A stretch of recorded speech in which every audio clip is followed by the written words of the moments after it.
Hi everyone, I'm Dr. Shirazi, a board-certified dermatologist specializing in medical, surgical, and cosmetic dermatology and founder of AZMV Skincare. Welcome back to my channel. Today I want to give you tips and tricks to erase your wrinkles, prevent your wrinkles, what you can do at home, what you can do in the office to treat wrinkles. Now, not to say there's anything wrong with wrinkles because they do add a lot of character. You know, they tell a story, but in some cases, wrinkles can also make us look angry. For example, the 11 lines that people get from frowning, you know, people don't like that. They're telling a story that the person is not necessarily wanting to tell. So there are some wrinkles that do make people feel better when we improve them. There are many reasons to erase wrinkles or prevent them. It's absolutely personal, and if it makes you look better, feel better, I'm all about it. It's a personal choice for everyone. But before we get started, don't forget to rate, review, and subscribe, and comment below. Let me know what you've tried for wrinkles. All right, let's start with what things you can do at home to prevent wrinkles. Number one,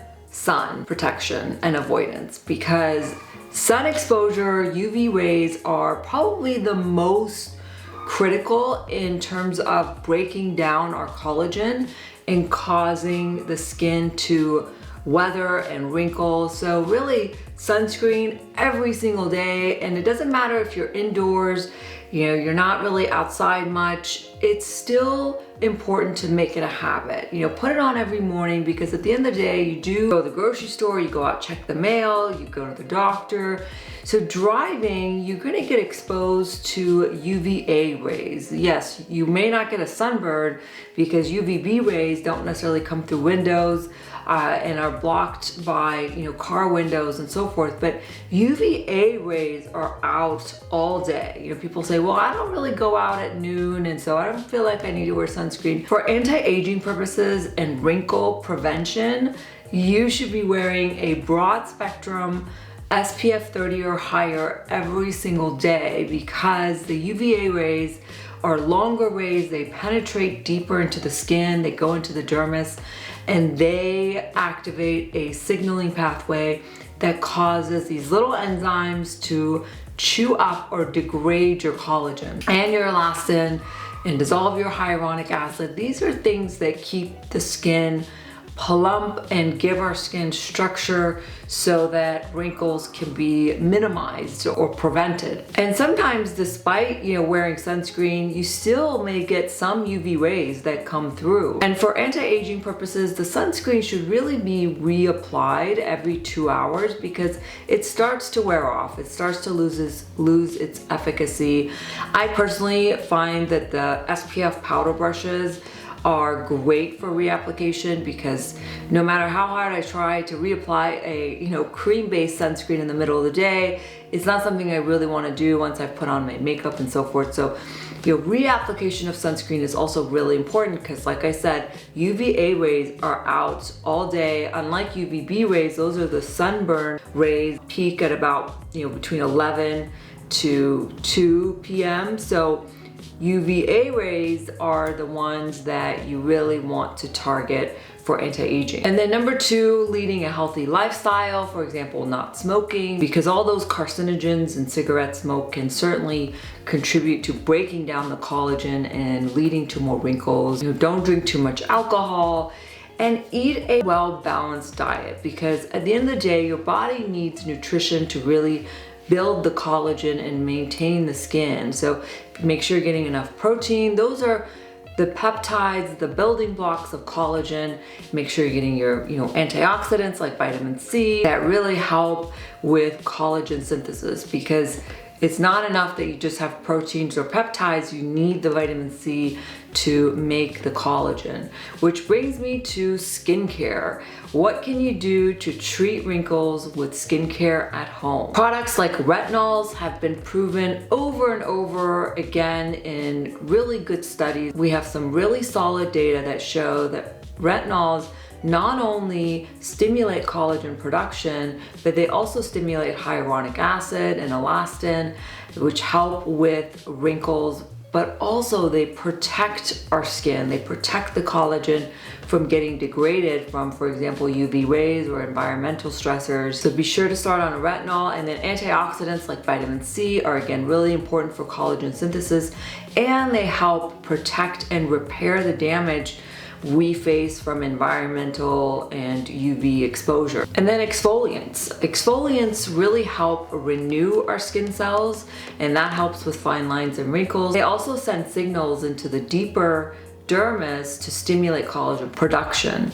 I have an entire YouTube video on retinols and exfoliation, so if you're interested, check it out to learn more about these valuable anti-aging ingredients. And then moving on to in-office procedures, certainly I am a big fan of combining what you're doing at home along with what I can do for you in the office, because they both really do complement each other. When we combine the two, the results are more dramatic. And remember, these are lifelong habits that are necessary to really maintain your skin in the best shape possible. So start young and pay attention to your lifestyle habits, because as you get older, bad habits are definitely harder to break. But what can you do in the office to erase your wrinkles?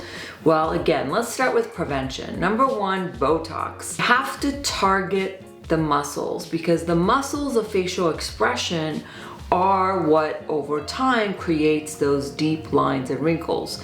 For example, we're talking about how sometimes the 11 lines can make people look angry. Well, that's from frowning. And after years of frowning, the muscle contracts and crinkles the skin, and then it becomes a permanent line. So if you start Botox, like for example, in your 20s, in your 30s, even if you're doing it once a year, twice a year, that's half the time, half the year that your skin is not being crinkled up by these muscles. So preventative Botox can certainly help reduce the lines from getting deeper. And even if you have the lines, once you start Botox, it can soften them over time, because as you crease the skin less and less, those wrinkles will start to soften up. Wrinkles that appear in the upper third of the face are best targeted and treated with Botox. And I say Botox, but what I mean is a neurotoxin. There's really 5 neurotoxins on the market in the US.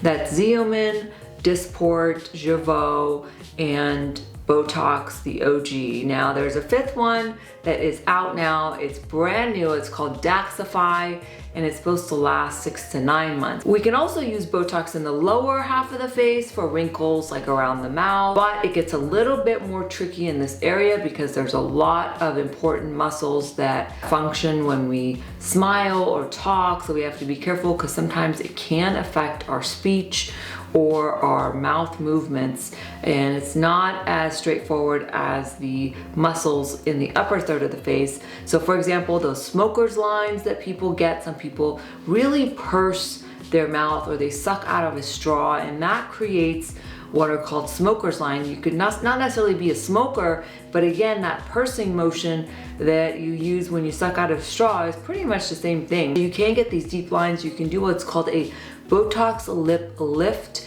which relaxes the muscle that goes around the mouth and helps reduce the crinkling that happens and makes them look softer or can prevent them. Also, when we talk, in some people, the chin muscles can start to contract, and that can cause some crinkling and dimpling in the skin that over time leaves little etched lines, as well as muscles that we use when we frown or when we move our mouth. Some of those muscles can be softened or relaxed to help prevent that crinkling motion that then prevents the etched lines from happening over time, because it's like a piece of paper. The more you crinkle it up with muscle movement, the more it's going to form lines. But check out my video on Botox versus fillers. I hope that it's helpful. Number 2 is fillers. So once you form the line, once you form that deep wrinkle, then sometimes it needs to be filled in with a filler. And generally fillers are made up of hyaluronic acid, which is something that we all have in our skin. It's formed in a gel vehicle, and it's designed to be injected into the skin to help hydrate that wrinkle and lift up that wrinkle that has become too deep. So what I like to do, for example, if some of the wrinkles are not gone with Botox, then I like to wait 2 weeks to see how well the Botox does, and then bring the patient back and then fill in those lines with a little bit of filler. So here's an example of a patient that waited a little too long to get Botox, and so we did have to do fillers. And then lastly, laser resurfacing treatments help with texture and smoothing fine lines and wrinkles on the face. And there are all kinds of laser resurfacing treatments. They can be ablative, which means that the surface of the skin is affected, or non-ablative, which means the laser passes through the surface and remodels the collagen and boosts the collagen underneath. And depending on the type of treatment, I say some laser resurfacing cases can be really great for really subtle fine lines. But if you have these deep sort of corrugated wrinkles, sometimes we have to do deep resurfacing treatments to really go in and smooth out those lines and sculpt down those wrinkles that are really deep from years and years of sun exposure. So we can do what I say is sort of the chamomile tea version of laser resurfacing, all the way up to a double shot of espresso, where we are really sculpting the skin and sanding down those wrinkles to give you a smoother complexion. And then lastly, for wrinkles, we can do a procedure called subcision. Sometimes we see wrinkles from years of the muscle contracting, and causing these deep, deep creases to form. And despite the fillers, despite the lasers, those wrinkles are so tethered down in the skin, they almost look like scars. And so we go in with a special instrument, a special needle, and goes in and breaks up the tethering that's pulling on those wrinkles and releases them. It's not as common of a procedure. I do include it because I have done this on patients with really deep wrinkles that didn't improve as much with Botox and fillers. Okay, lastly, everybody always asks you, I have no wrinkles on my face, and I am probably way older than you guys realize. So what have I done to erase my wrinkles and keep my skin with minimal amounts of wrinkles? I do have some fine lines under my eyes and so forth, but generally I started Botox in my 20s. You want to be sure you don't want to overdo it. You want to do it enough where you are minimizing the amount of crinkling that's happening there. But you do want to take some breaks. If you start in your 20s, take some breaks in your 30s and 40s and so forth. I've also had some fillers, hyaluronic acid fillers around my mouth. I've also done Botox in the lower face, so not just in the upper face, but starting in my 30s, when muscle movement starts to get stronger and stronger, once or twice a year, I'll do a little bit of Botox in the lower face. I don't do it every time because I do want my muscles to work part of the year. I don't want to lose those muscles, because it's like any other muscle. You don't use it, you lose it. I've also done laser resurfacing treatments, the profractional laser. I have done Forever Young BBLs, as well as radio frequency treatments to help boost and build my collagen. I do get Diamond Glow facials periodically, which uses microdermabrasion. I have really stayed out of the sun most of my life. I got a really bad sunburn when I was 19, and I think that scarred me for life. But for more on what I've had done, check out this video. It's really a lifelong maintenance. You want to be as healthy as you can be, and you want to make really good decisions early on, because it's much easier to prevent or slow down the visible appearance of aging than it is to wait until you're 50 or 60 and then think, okay, now I'm going to go in and start doing things. Just little things. I would say Botox is your best investment. That really helps. Even once a year. I know people don't have the budget to be able to do all the things that I get done, because I have easy access to it, and I've had it my whole life. So just little things like using a retinol. I started retinols when I was in my 20s. I currently use Lift and Renew, which uses retinol with bakuchiol and other antioxidants. I also use the Glow Serum, which has vitamin C and other antioxidants. I'm a big firm believer of at-home skincare. I really think it makes a big difference in the end. I also exfoliate my skin once a week, skip my retinol and exfoliate with clarify pads. So, you do the best you can do, and at the end of the day, wrinkles give us character and they tell a story. So it is a personal decision, and how much you want to do is really up to you. All right, guys, thanks for tuning in. Don't forget to rate, review, and subscribe, and share this with a friend who might be interested in this topic. Until next time, thanks, guys.